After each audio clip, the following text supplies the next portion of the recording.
Mesdames et messieurs, bonsoir.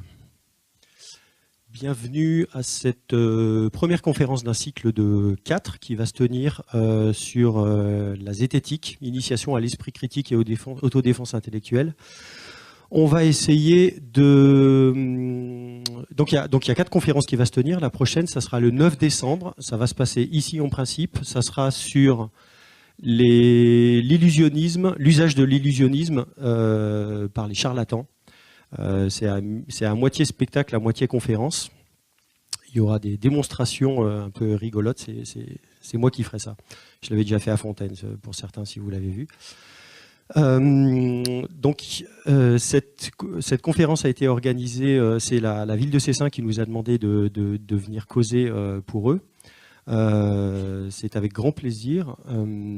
Et donc, de ces 4 conférences qui sont organisées en collaboration avec l'Observatoire zététique, qui est une association loi 1901 qui a... Combien on a ?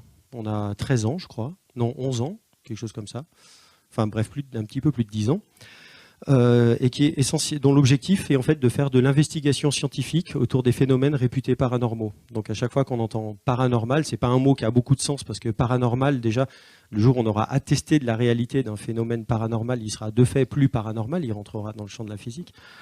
Donc c'est le genre de trucs pointilleux sur lesquels on essaye de faire attention et de mettre en place des protocoles expérimentaux selon la procédure qui est utilisée en fait en science pour essayer d'y voir plus clair dans ces phénomènes. Donc on s'intéresse à l'acupuncture, la radiesthésie, le magnétisme. Est-ce qu'on peut oui ou non trouver de l'eau avec un pendule ou une baguette?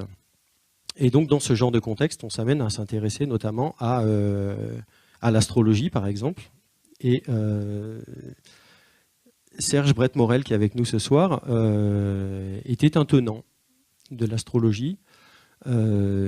Et comme c'est pas le seul à l'Observatoire zététique, en fait, il y a pas mal de gens qui viennent du monde du paranormal et qui, en essayant en fait d'être au plus proche possible de la réalité, et en essayant de montrer que scientifiquement ça tient la route, se sont retrouvés face à un mur, et c'est extrêmement intéressant de regarder quels sont les arguments en fait qui arrivent à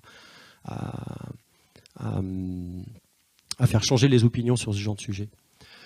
Donc voilà, je vais lui laisser la parole. Il va parler pendant 1 heure, 1 heure et quart. Après, il y aura un temps pour poser des questions si vous avez des questions. Vous en avez une peut-être très rapidement ? Oui, c'est des gens très connus. Ouais.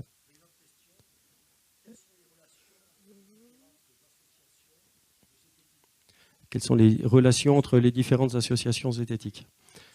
Oui. Alors,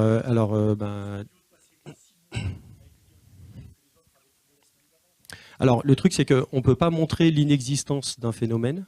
On ne peut pas montrer que quelque chose n'existe pas. C'est-à-dire qu'à chaque fois qu'il y a quelqu'un qui dit « il y a un fantôme dans mon grenier », on ne peut pas y aller, ne dire « il n'y avait pas de fantôme, donc les fantômes n'existent pas » et enterrer le dossier. C'est pas possible. À chaque fois que quelqu'un dit « il y a un fantôme dans mon grenier », on y va. On y va, et c'est seulement le seul argument qu'on peut avoir. On ne peut pas dire que les fantômes n'existent pas. Par contre, ce qu'on peut dire, c'est qu'on nous a appelés 500 fois pour y aller, 500 fois on y allait, il n'y avait rien. Voilà. Donc, voilà, ce qu'on peut faire, c'est ça. Et c'est pour ça qu'on reprend les dossiers tout le temps à zéro et qu'on recommence, parce que la science, ça marche comme ça. Et même si on ne trouve rien, ça fait acte de pédagogie pour les gens qui font les expériences avec nous. Voilà. Donc la zététique, il y a un laboratoire de zététique à Nice qui a fermé en fait, qui reprend vie, j'allais dire, un peu à travers le Cortex, qui est un collectif qui est basé à l'université de Grenoble. Donc un peu la capitale de l'esprit critique et de l'enseignement de l'esprit critique en France. C'est un peu Grenoble aujourd'hui en fait. Oui, parce qu'il est parti à la retraite. Voilà. On va peut-être enchaîner avec le sujet de Serge et puis sur les généralités comme ça, on prendra peut-être les questions plus tard. Et donc je vous laisse avec Serge Brett-Morel. Bonsoir. Je vais juste compléter ce que vient de dire Florent en disant que du côté de Nice, en fait, si le laboratoire a fermé, l'équipe est toujours là, donc les gens continuent de se voir et de travailler. Et l'autre chose, c'est que les associations communiquent quand même entre elles, et notamment on se rencontre une fois par an à peu près. Enfin, je veux dire, on se rencontre tous une fois par an début juillet. Donc il y a des relations.